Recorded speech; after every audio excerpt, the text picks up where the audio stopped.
And welcome back to another edition of SacTown Movie Buff Television. Once again, it's your host, Kiera the Critic. And your bestie, Bunny Stewart.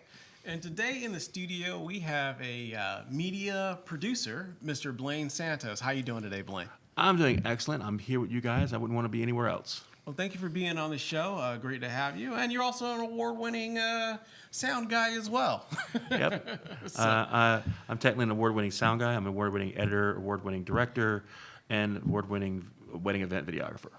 But Very I don't nice. start off a conversation with those because those are just those are what I've done. It's not what I'm going to do. Totally makes sense. Totally makes Yeah. sense. I assume you don't do as many weddings these days. I try.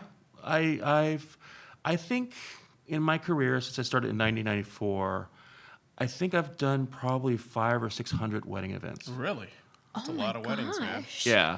At in my peak, when I was at the peak of my career, I worked for a production company, and I personally did 40 to 50 wedding events a year, edited 2 or 3 a week for like 3 years straight. So That's a lot. And I know how it's hard to capture the moments at Yeah. weddings, too. So I mean, you have to be very on your game. I'm not a small guy. So the best compliment I ever get is from their guests saying, "You had a videographer? Where was he? Nice. I was right up there in the altar, dude." Yeah. No, I think that's good. If you don't know where the videographer was, I think that's a good thing. People will because- notice the photographer Yeah. a lot more than they'll notice Oh, the videographer. for sure, 100%. So. Did you start off doing weddings and then transition into more films, or? Well, I'll make a story as succinctly as possible, which is impossible because there's 6 degrees of separation. I say that I would not be here today if it wasn't for a broken tripod. Okay, so what do you mean by that? Yes. When I was in 1994, my mom was in a stage play, which she always supported all my creative stuff, everything. That is so sweet. And my mom was in a stage play called I, Golgotha. And what it is the telling of crucifixion of Jesus Christ from different points of view. Oh. And some of those points of view was like the bush that became the thorn crown, the tree that became the how cross, interesting. the different characters that were there that were big and small in the story. Well, it's an audio-visual play. So there's like these, you have a light sign on an object, and then you hear this audio recorded over the top of it. I showed up with my camera, a big VHS camera, and I set up my tripod, and the leg broke. Oh.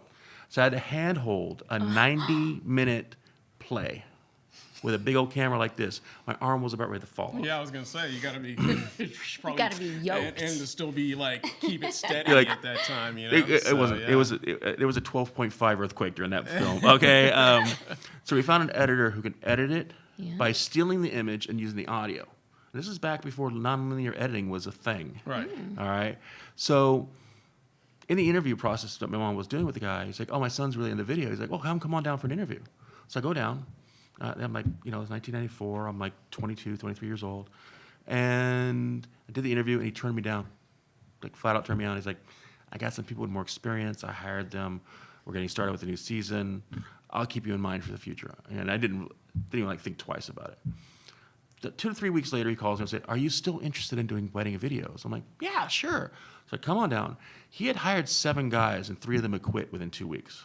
Oh, my goodness. Of the new employees that he hired that year, I was the only one who made it through a whole season. Wow. It was that rough Wow. on the camera people because you know how going to a wedding, attending it, Right. it's a high burnout rate for videographers. Every year we would train new guys, and 1 or 2 would make it through a season. And then they would leave within a couple of seasons because they would go off and start their own video production company. So that's how I got started in video. About 20 years into the Amazing. job, about 10 years ago or so, I'm actually celebrating my 30th anniversary of doing wedding event videography this year. Oh. Easter, basically Easter. Wow, congratulations. Thank you. I went back to film school. I went to film school, Art Institute. They're kind of defunct now, but with the Art Institute, learned a lot of new skills. Got really good. Made one connection, basically. They always say, "You can make connections at film school." No. I was this kid who knew everything, knew how to do things. Nobody likes a smarter kid in the room. All right. I got hired as I like to jokingly say, as an unpaid intern, or in other words, freebie work on films as a sound guy. And I learned how to do film better. Michael Fredinelli. He got me started. Oh, my gosh. Yeah, Michael Fredinelli. He's a film director. He's Wild a filmmaker Dogs Productions. in Wild Dogs. He's based out of the Bay Area. This is a guy who does like 2 to 3 feature films a year. Oh wow. With Very no budget. prolific. Very yeah. no budget. Some of them are interesting. Some of them I wouldn't necessarily watch. But that's but as a That's movie funny. as a They movie buff. all like that. Yeah, so, really. That's kind But of, as a movie buff, you select and choose which movies you want to see. Right. As a filmmaker, you don't select and choose which ones you work on.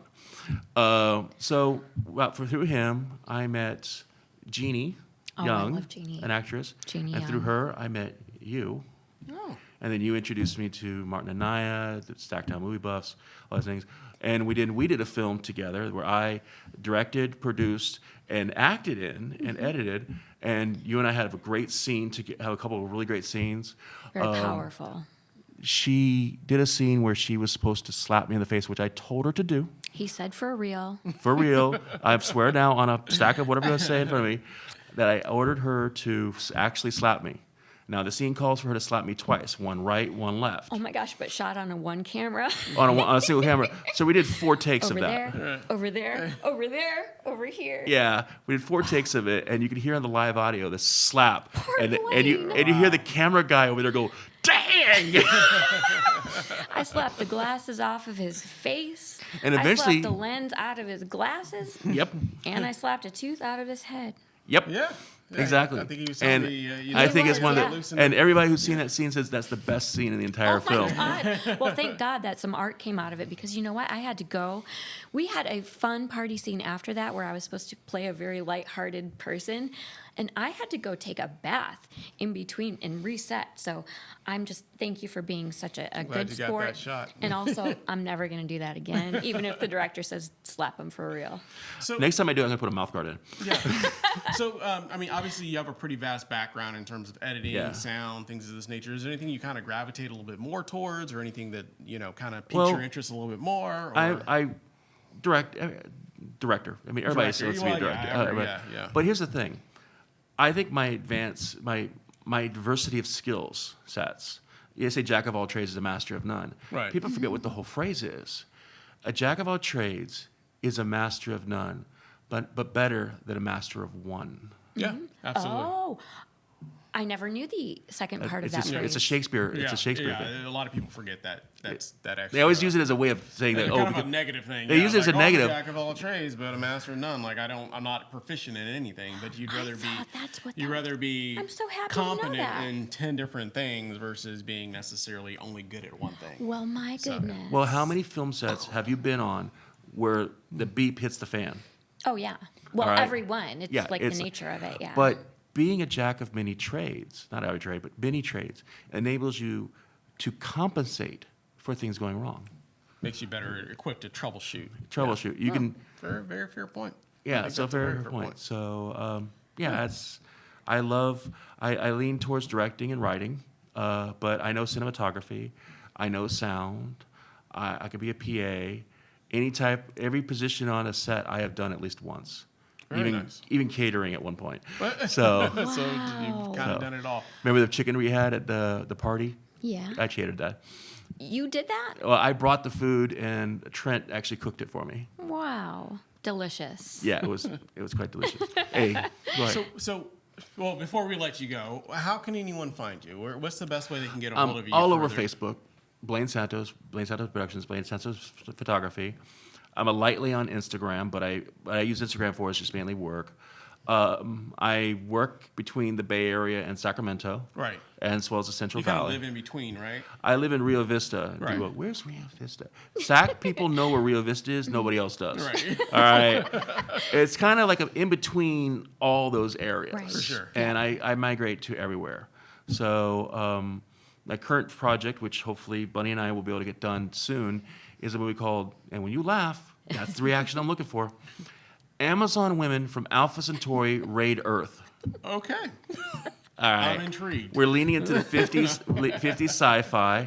I'm dedicating it to my mother, who got me into science fiction, Very who took cool. me to Star Wars when I was 4 years old. Too young for Star Wars, but still 4 years old on the big screen, hiding behind the things. She's always supported every career endeavor I've ever had.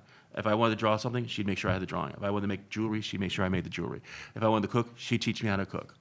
She's taught me everything, and she just recently got diagnosed with, I think it's ALDS or Lou Gehrig's disease. Right. Oh my Yeah. god. And I want to Yeah, complete this that's- before she gets worse with that. Okay. as a way of dedicating it to her. And we're going to lean into that 50s sci-fi. Well, I'm I definitely love looking it. forward to it. I'm so down yeah, for I'm very, it. very excited to see it. Well, thank you so much for being on the show, Blaine. Not a problem, man. Yeah, We'll and- definitely have you back again. And